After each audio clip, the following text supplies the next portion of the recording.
Um, well, Lollapalooza was a really cool experience because that was probably, I think, the first time I took acid like in a setting where there was a bunch of people, and I wasn't really scared because the first time I did it, I was a little freaked out because it was something new. But at that time, I think it was maybe my fourth or fifth time doing it, so I was already used to, what it feels like, what I'm about to see. And I went with one of my friends. His name was Domingo. And then, so we met each other up. We got to the train station, and then we were like, okay, halfway through the train station, let's take it so that way once we get there, it'll hit us. So we did that, and then whatever. We got there. The line took so damn long, longer than it should have, probably because of what I was on. But whatever, that's not the point. The point is, we got inside, and then the first person we wanted to see was, I think the first person actually we saw was Tory Lanez, which is kind of cool. I only know like one or two songs from him, so we're just in the back chilling. But then after a while, we're like, oh, let's go see Future now. And as we're gonna go see Future, that's when everything started hitting.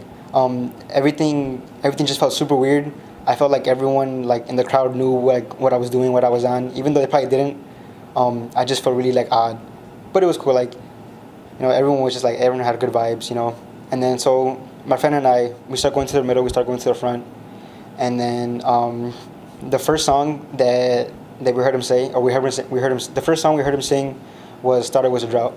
So whatever, like we're partying, having a good time. Halfway through a set, we realized, oh, we should go see A$AP Ferg. We're like, okay, and then we go. As we're walking back, the crowd maybe felt like it was a mile long, when in reality it was probably like 100 feet at most. But going through it felt like maybe 10 or 15 minutes of just people like nonstop bumping into everything, bumping into everyone, tripping over this, tripping over that. Eventually we got out, and it felt like such a relief. I felt like all the weight that was on my shoulders from all the like years of my life had gone away just in that moment. Most likely because of the drugs.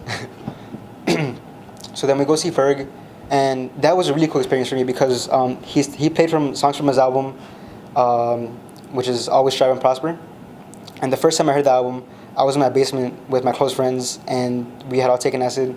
So seeing it live was a very nice experience for me because I was finally able to see like songs that made me feel a type of way at home by myself in a live setting with the person that made them actually performing them, which is really nice. Throughout the whole thing, like it was one huge mosh pit, so we were just hugging each other like super duper bromance.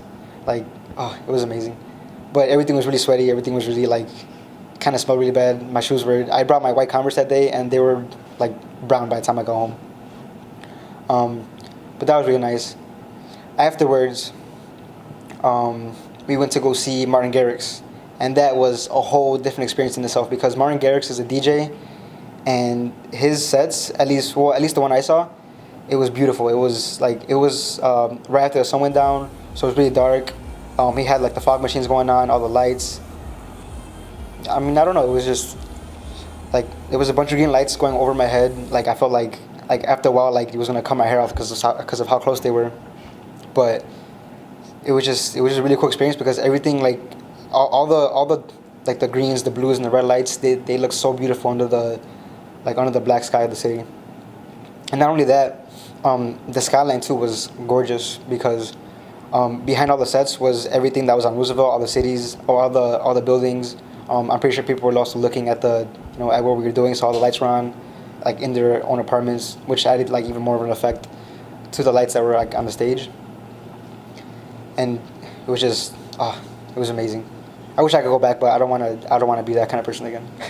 When you're on that, everything, like nothing is normal. Everything is just super odd. You think way too much about everything, and like you're in a place where you feel as if you were to fuck up, that would be the end line for you in that moment. And which it wouldn't be because after a while, like you come down and everything's okay. But in that moment when you're at its peak, everything feels like this whole grand thing, but also everything also feels like it can fall apart at the same time. It's a really weird feeling. It's like almost balanced in a way. If I were to say that. Towards the end of the night, my friend and I, we had tickets to go see the after show for Mac Miller. So we went. It took us a while to get to the train station because of all the people that were there. And then we got to the train, we left. Whatever. We saw Mac Miller, which is amazing. He put on a great show. Also, rest in peace to him. Um, but after the show was when like him and I started coming down, and that's when you feel all the effects of like everything negative that you didn't feel before. So I don't know if you've ever done like if like, or hold on, how can I put this? Anyone who's ever done like Molly or ecstasy, and also a little bit with acid, you feel really euphoric in the moment. But all the euphoria is all the dopamine that's surging through your brain, and after a while, all dopamine just goes away.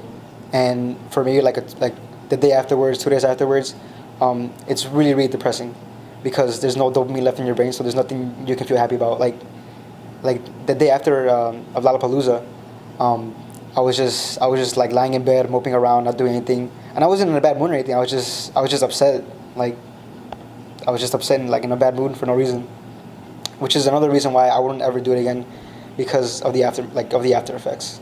They're really really harsh on your body, on your mind, and you know, maybe for some people, like all like the happiness, all the euphoria is worth it, but not for me, not anymore.